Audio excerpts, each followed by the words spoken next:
¿Qué tal a todos? Bienvenidos a una cápsula más de Estación Emprende. El día de hoy vamos a platicar sobre el tema ¿qué debo saber antes de recibir dinero del extranjero? Y para ello nos acompaña el experto, el contador Jorge Ríos, de Ríos, Ríos y compañía. Contador, bienvenido. Muchas gracias por acompañarnos nuevamente a esta subcápsula. Hola, mija, ¿cómo está? Pues muy amable por haberme invitado. Hola a todos. Espero que tengan un excelente día. Y bueno, pues sí, la idea es tomar un poquito de los temas básicos de este tema tan curioso y que tiene muchas vertientes. Déjame decirte que es un tema que yo creo que pinta para largo, pero sí me gustaría dejar como que la semillita plantada para todas las personas que nos escuchen y que estén bajo esta figura o que tengan esta situación, porque porque es importante el que tengan conocimiento de todas las cosas que les pueden suceder o que tienen que hacer para tratar de que no les suceda en toda esta situación de traer dinero de otro país. Así es. De hecho, en estas fechas aumenta mucho la cantidad de las remesas o la cantidad de dinero que viene del extranjero, tanto para aquellas personas que tienen familiares trabajando en Estados Unidos y que les mandan dinero a final de año, pues para los aguinaldos, para que compren y para que hagan proyectos aquí en México, como aquellas otras personas, empresarios, que ya inician su negocio con exportaciones pequeñas o que empiezan a venderles a familiares en El Paso y empiezan a recibir este dinero en sus cuentas, pero muchas veces pues desconocemos cuáles son las cuestiones fiscales y legales que debemos de tener en cuenta antes de recibir este dinero.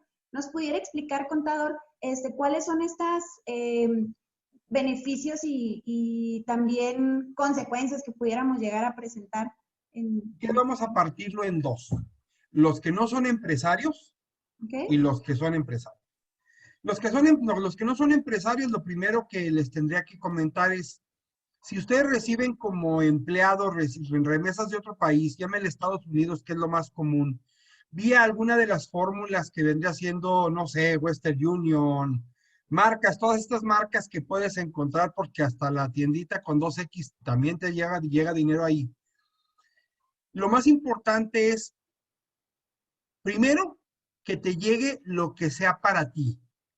Porque es muy común que don Pancho le manda a su hijo y a su primo y al vecino y para que arreglen la casa y para ir comprando una casa para cuando yo me regrese de mi rancho. Y para efectos fiscales hay una cosa que se llama discrepancia fiscal, que es, en ranchero, te agarro por lo que ganas o te agarro por lo que gastas.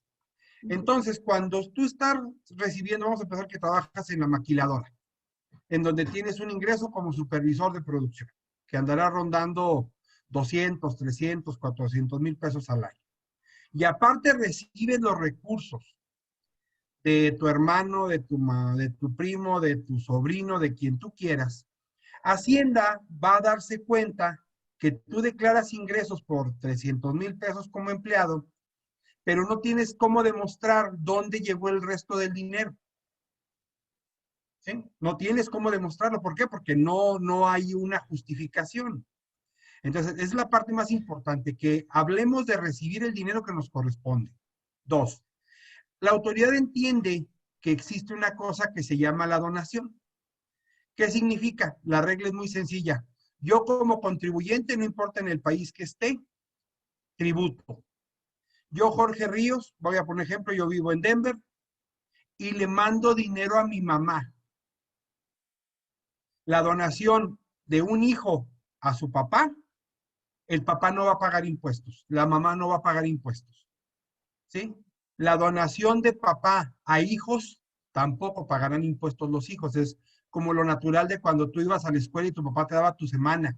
Pues no ibas a pagar impuestos por ese dinero. El gobierno entiende que es el dinero que te dio tu papá.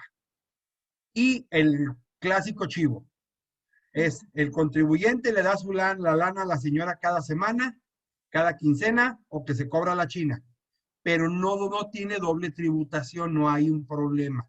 Entonces la autoridad entiende. Lo que no entiende es el amor de hermanos. Okay. Yo, Jorge, le mando a mi primo, yo, Jorge, le mando a mi carnalito que amo con todo mi corazón. Esos dineros sí no son exentos de impuestos. Okay. Entonces, habría que cuidar pues dependiendo ahora sí que dependiendo del sapo es la pedrada, habría que ver en qué condiciones estás tributando para que no te fuera a generar un problema la tributación de ese dinero que no es tuyo, o que me lo mandó mi primo, pero no sé para qué lo usé. Entonces, sí es muy importante el cuadrar este tipo de cantidades. Hay gente que le llegan 500 pesos por semana para su sobrevivencia, pues ahí no hay mucho problema, ¿no? O dinero que llega directamente de las cuentas de ese Western Union, de ese MoneyGram, de esos sistemas, pero que nunca pasa por los bancos mexicanos, lo sacas directamente de la terminal del banco o de la tienda de conveniencia y llegas derechito a gastarlo y ya, Y no se pasa gasta en nada. efectivo, por así decirlo. Vives en efectivo. ¿Cuál es donde está el problema? Volvemos al mismo punto, de cuando lo bancarizas o cuando formalizas un patrimonio con esos recursos, Okay. ¿sí? Y a veces son cantidades grandes, ¿eh? Ahorita hablas de 500 pesos, pero a mí me ha tocado casos donde son millones de pesos los que vienen de Estados Unidos en remesas, en dinero que viene abajo del colchón, que lo mandan con el primo y que se han hecho capitales. Tú puedes ir a ciertas colonias y son los caserones increíblemente grandes y vienen de ahí con gran esfuerzo y con mucho lágrima, sudor y sangre lo que usan lo que hacen para poderlo ganar. El problema es que cuando llega a México, tú tienes una casa que es no sé, de Elisa. Elisa tiene un salario, pero resulta que esa casa que está en una propiedad que está a su nombre, vale ya con las mejoras y que el registro público o catastro evalúa tu casa en 2 millones.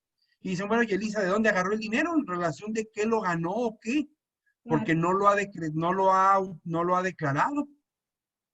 ¿Estamos de acuerdo? Entonces, sí es muy importante esa situación, porque mientras son cantidades pequeñitas que utilizas para sobrevivir, pues te diría que no hay gran problema. Pero si son cantidades que empiezan a ser trascendentes, pues yo les recomiendo que se acerquen a un especialista o si van a hacer operaciones en ese sentido, de empezar a regresar el dinero para, para poder hacer un patrimonio en México, pues se acerquen con alguien que sepa para evitar que tengan problemas futuros. Hace Claro. algunos años, todavía con nuestro presidente anterior, hubo un programa que se llamó Repatriación de Capitales. Y si bien tenía un montón de letras oscuras y letras pequeñitas, te salía relativamente barato traerte tu lana de otro país, porque te cobraran solo un 8% de impuestos. En su momento, nada más que ya se acabó hace buen rato. Ahorita la tasa para repatriación de capitales es alta, ¿sí? Además de que existen leyes, que es la ley de lavado de dinero mexicana, que tiene un nombrezote, y hay una ley de lavado americana que se llama ley FATCA, que también toca ese tipo de temas y que en casos muy específicos estamos obligados los contadores de Estados Unidos como de México de darle información a las autoridades fiscales de dónde va ese dinero o por qué ese dinero está ahí. Okay. Contador, una pregunta. Ahorita hablaba usted del tema de las cantidades de dinero a recibir. Para aquellas personas que reciben dinero del extranjero, de algún primo, de algún hermano, cuestiones así, ¿cuánto es esa cantidad que pudieran ellos considerar importante ya tener a una persona que los especialista, que los asesore? Y la segunda pregunta sería, ¿cómo le demuestro yo al gobierno que estoy recibiendo dinero de donación por parte de un esposo, esposa o papá o hijo? Bueno, lo malo es que la ley no habla de mucho dinero o poquito dinero. Ok. 1 peso es dinero. ¿Dónde estaría la parte fina? En qué situación te modifique el patrimonio personal ese dinero? Y si es tuyo o no es tuyo. Volvemos al tema. Si fuera de tu mamá o que lo común es, no sé, yo, Jorge, me voy a darle duro allá a la pizca, mando la lana y se la mando a mi esposa, se la mando a mi hija, se la mando a mi mamá, a mi papá. Ahí pues no hay problema. Hay una declaración, en la declaración anual, cada mes de abril, tú puedes declarar en un lugar en específico que se llama ingresos no objeto. Ahí vas a poner la cantidad que te entregaron. Ahí también declaramos si me gané la lotería, si me prestaron dinero, si vendí la casa habitación, por ejemplo, la casa en la que tú vives, puede no pagar impuestos cuando la vendes. Ahí pones ese dinero. Hay un cuadrito, te puedo decir que es un cuadrito como con 20 conceptos donde tú vas a declararle el dinero que no va a pagar impuestos. Pero también la regla dice que si tú teniendo la obligación de declarar ese ingreso no lo haces, tendrá que pagar impuestos como si fueran ingresos acumulables para pagar impuestos. Okay. Entonces, es bien importante. No existe una cantidad pequeña, pero sí es importante en el cómo se mueve el dinero dentro de tu patrimonio. Sí, como te digo, y si dicen que dije, no dije, porque la autoridad no acepta eso, pero si no lo detectan, si es dinero para comer y si son cantidades no agresivas, pues la autoridad no se va a meter en problemas de buscarte porque te están mandando 1,000 pesos por semana para que comas. Así es. Sí, pero si te mandan 200,000, 300,000 dólares para que compres un rancho, para que arregles la casa, para que compres la milpa del vecino, pues sí te van a poner una friega cuando te agarren. Claro, o para poner Porque un no son negocio, ¿no? De repente ya para tienes un poner. super negocio y ¿y de dónde sacaste financiamiento? ¿De dónde salió el dinero para poner ese negocio que tienes ahorita? Claro. Para poder tú traer dinero de Estados Unidos mediante bancos, la persona que manda debe de tener una cuenta bancaria, lo que vendría siendo como la clave bancaria mexicana, que es el ABA SWIFT. Es el ABA y el SWIFT, que son son las claves interbancarias en Estados Unidos para poder enviar el dinero y recibirlo en México. Okay. La persona que recibe el dinero en México vía bancos directos entre Elisa y Jorge, Elisa es un contribuyente en otro país y Jorge es el contribuyente en México. Jorge tiene que tener una cuenta de bancos, tiene que tener un RFC, tiene que tener una cuenta bancaria con clave y tiene que notificarle al banco que vas a recibir esos recursos. Además, el dinero se guarda unos días. Cuando tú no tienes una cuenta en dólares americanos, para empezar, las personas físicas no podemos tener cuenta en dólares americanos si no estás en frontera. Okay. ¿Sí? Cualquier mexicano, persona física que quiera tener dinero en dólares americanos no va a poder. Tiene que ser o vivir en frontera o ser una compañía, una persona moral. Es lo primero. Okay. ¿Sí? Y lo segundo es que al momento en que notifican la llegada del dinero, te lo retienen unos días, dependiendo del banco, pueden ser 24, 48, 24, 36, 48 horas, en lo que los bancos nos notifican de dónde viene y por qué viene el dinero a México. Después de ese tiempo, el dinero ya está libre en tu cuenta, pero el banco notifica, por la ley de lavado mexicana, notifica que llevó un dinero de Estados Unidos. Entonces, la persona que recibe, pues tiene la obligación de notificar yo recomiendo que lleve una contabilidad o tenga manera de administrar esos recursos para poder transparentárselos a las autoridades fiscales. Perfecto. Y esto hablando de personas físicas, morales, PRIF. Bueno, eso ya, entonces ya cerramos el tema de la persona, del empleado, de la personita. La persona, el empresario, persona física o persona moral, lo primero que tenemos que determinar es cuál es la razón de negocios por la que está trayendo el dinero. Ok. Acuérdense que el problema es que dólares de otro país significa que puede ser ¿qué? Dinero mal habido, ¿sí? Lavado de dinero. Y entonces hay una entidad que se llama la Unidad de Inteligencia Financiera, que es parte del SAT y que tiene tentáculos y muerde. Puede ponerte sobre la mesa el por qué estás trayendo dinero de otro país y no lo puedes demostrar. Porque puedes caer en temas de lavado de dinero. Pero quitando eso de lado, lo que también tienes que ver es por qué tú tienes una operación con Estados Unidos. Si hay un préstamo, tienes que notificarlo a la autoridad. Hay un procedimiento especial para notificar ese tipo de préstamos. Si van a hacer inversiones, hay una situación importante porque si es un mexicoamericano que tenga la doble nacionalidad, pues nada más tienes que notificar que el dinero viene de otro país, pero no que sea de un ente extranjero, porque también hay restricciones para los residentes en otro país.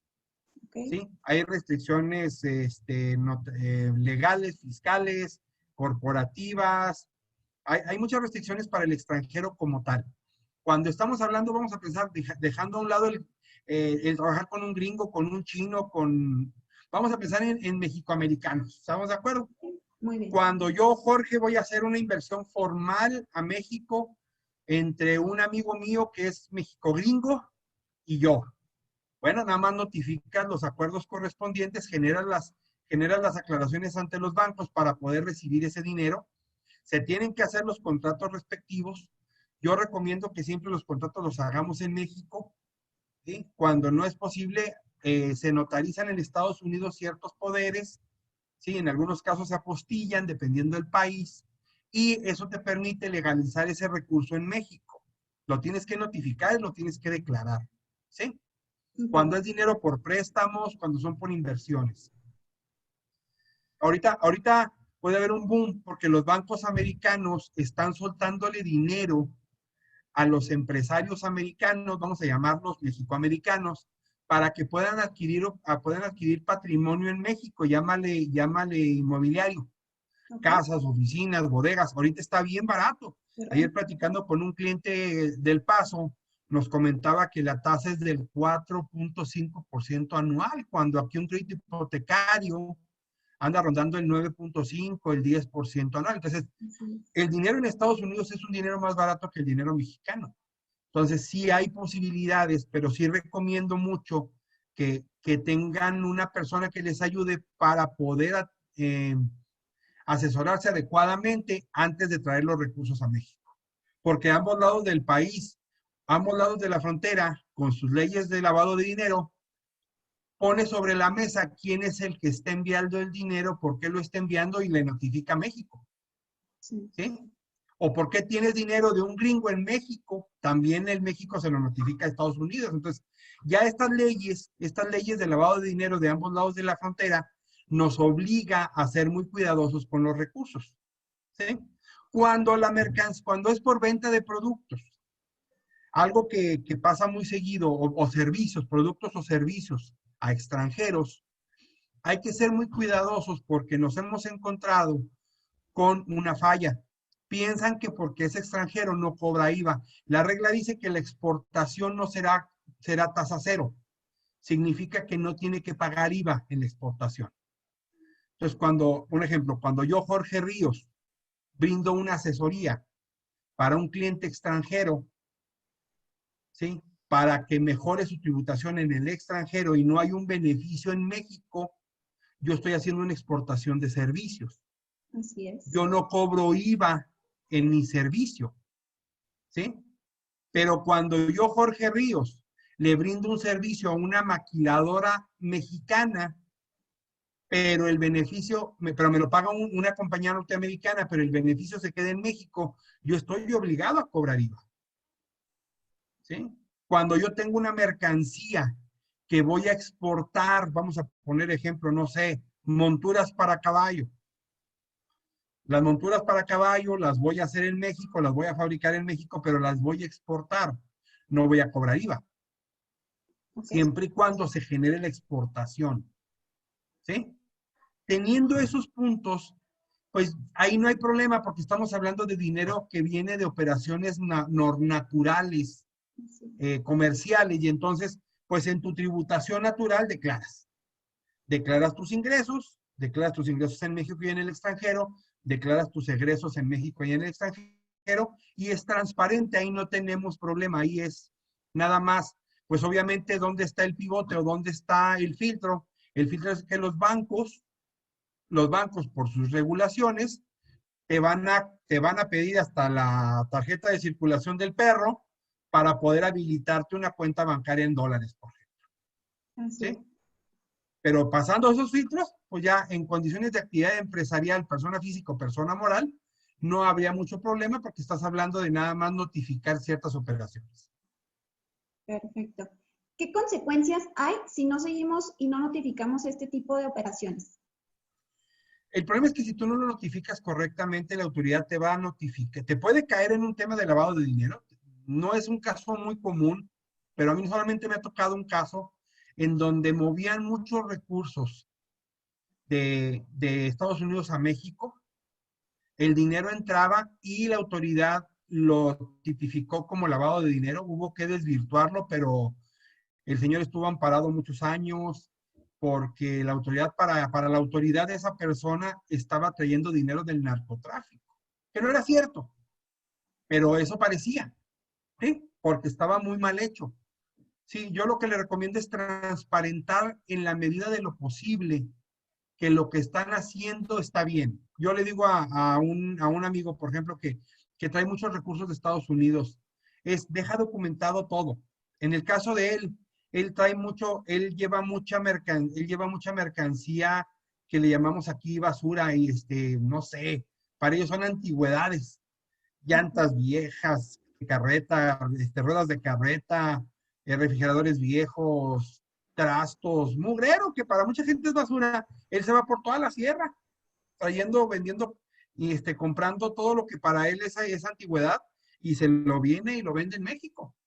Y lo vende en Estados Unidos, ¿sí? Pero él hace un proceso de exportación de basura, por llamarlo así, ¿sí?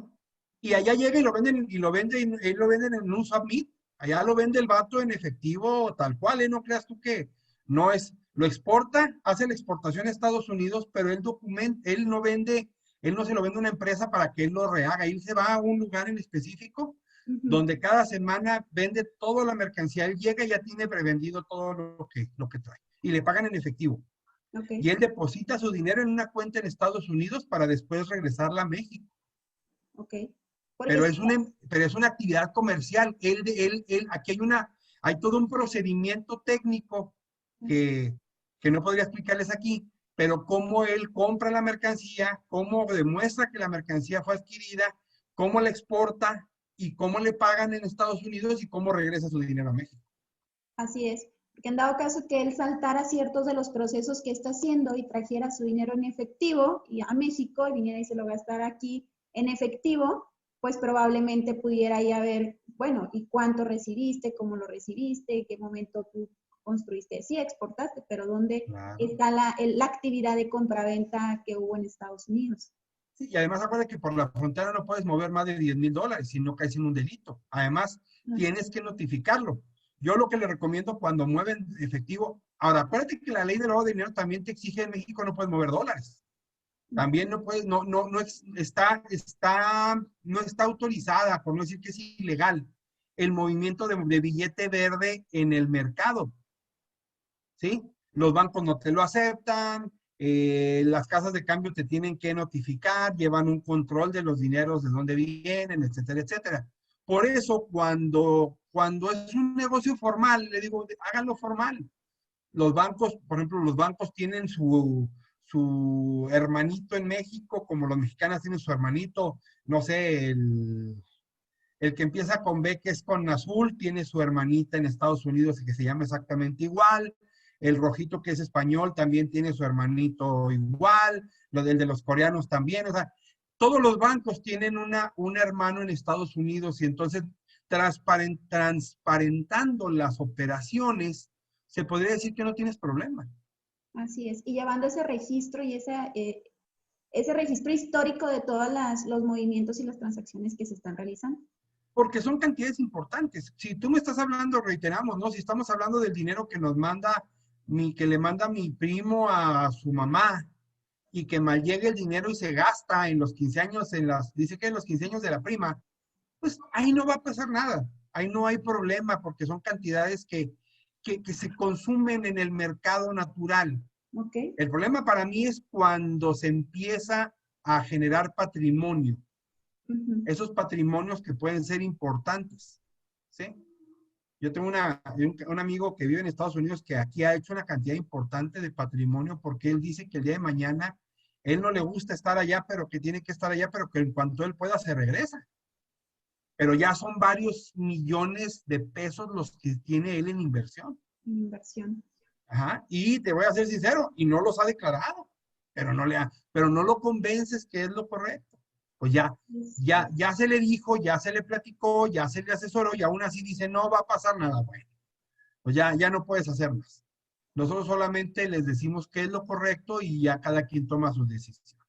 Así es, precisamente por esto nos gusta tener este tipo de espacios y hablar de este tipo de temas para que la gente realmente conozca, sepa, esté un poco más asesorada y conozca sobre todo las consecuencias que puede traer con ello, porque como bien lo comentaba Contador, es muy fácil a lo mejor y llevar algunos años y seguir una rutina y llevar un proceso, pero de repente el día de mañana no sabemos qué pueda suceder, quién pueda llegar a revisarnos, a notificarnos, a revisar pues todo nuestro historial fiscal y decir, oye, pues aquí tengo muchos, no me coincide, ¿no? No me está coincidiendo nada de la información que tú tienes registrada y que yo tengo registrado y tengo fuga de información. ¿Algún consejo adicional o algo más que quisiera agregar tanto a aquellos emprendedores y empresarios como a los contribuyentes que son asalariados bajo este tema? Pues miren, reiterarle, los que son asalariados y reciban esas cantidades es que las declaren, ¿sí? Es preferible. La autoridad, estamos satanizando la autoridad porque creemos que porque vamos a declarar nos van a hacer pagar más impuestos y no necesariamente. Ya en algún tema platicamos los beneficios y las virtudes de hacer declaración anual, porque puedes tener deducciones personales y una serie de beneficios. Y aprovechando que ya va a ser declaración anual, si tienes este tipo de operaciones, las declares, no vas a pagar impuestos, pero vas dejando tranquilidad fiscal para el futuro, porque lo que pase hoy lo van a agarrar en 5 años.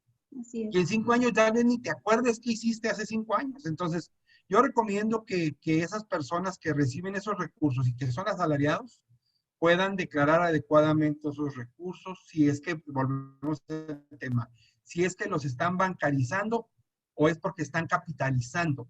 ¿Bancarizando es en qué sentido? Llega el dinero, no sé, al Oxxo, al Oxxo, y luego ese dinero van y con eso van y pagan una tarjeta de crédito. Con ese dinero van y lo depositan a una cuenta de cheques o a una cuenta de ahorros. Con ese dinero van y le pagan al notario. Con ese dinero van y compran un terreno. Ese tipo de operaciones es los que deben de ir preparando el camino para no tener problemas porque se está bancarizando. Así es. ¿Vale? Y a los empresarios, pues definitivamente, si ya tienen la virtud de tener operaciones con el extranjero, bien. La verdad de las cosas es que trabajar, con todo el respeto que se merece, ¿eh? Trabajarle a los gringos y traernos los dólares de allá es muy buen negocio. La verdad de las cosas es que es padre, pero yo recomiendo que lo hagan bien porque el negocio de los dólares, aparte de traer dólares, porque nos salen buenos, es que tengas tú todo el sistema todo el sistema bancario para que los dólares se te queden a ti en esa moneda. Nos genera mucho dolor de cabeza cuando tú tienes una persona que exporta mercancías, pero que nunca abrió su cuenta en dólares, y entonces cuando viene la lana de Estados Unidos le cobran una comisión. Cuando llega al Banco Mexicano, normalmente le van a cobrar, le van a tomar su dinero al tipo de cambio a la compra, pero bajo. Y aparte les van a cobrar una comisión. Así es. Entonces, pues ya lo que se ganó se lo vino ganando el banco.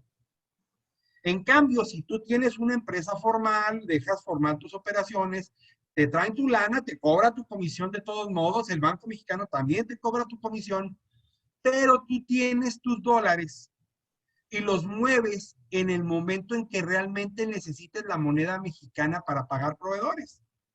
¿Sí? Por ejemplo, en mi caso, que yo tengo proveedores mexicanos y extranjeros, en dólares y en pesos, cuando yo tengo operaciones en dólares, que a mí me pagan algunos clientes en moneda americana, yo los tengo en mi cuenta de mi persona moral en dólares americanos y pago en dólares a mis proveedores en dólares, o muevo mis pesos el día que mejor me convenga revisando los tipos de cambio del día.